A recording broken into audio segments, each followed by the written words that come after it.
from a distance, and now Richmond Police just got their hands on it. This is called the BolaWrap 150. Hundreds of police departments nationwide use it to restrain people without hurting them. Raymond Brown walks us through how it works.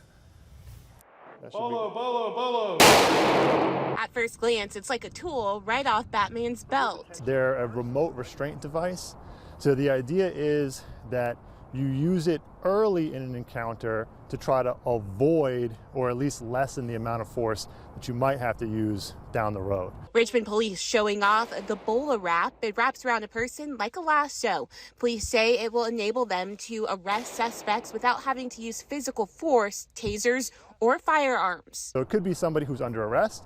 It could be somebody who's under investigative detention.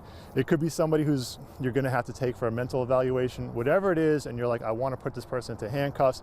I want to control and detain this person. But there's something about their demeanor. They're not being cooperative. They're not complying.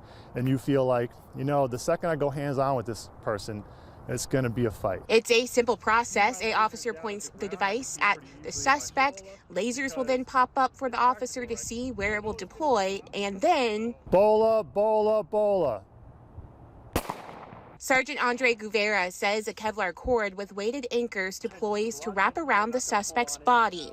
I'm going to remove the tension first. All right, you can see here how it's just barely caught up on the clothing.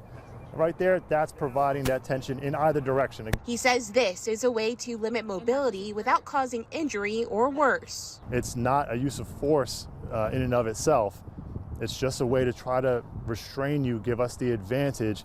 It startles you. It does these things that kind of can help us take you into custody without using a bunch of force. And Sergeant Guevara says they completed training last week and they have about 50 devices for the department. The device has been on the streets for about a week, but he says they have not had to use it on anyone yet.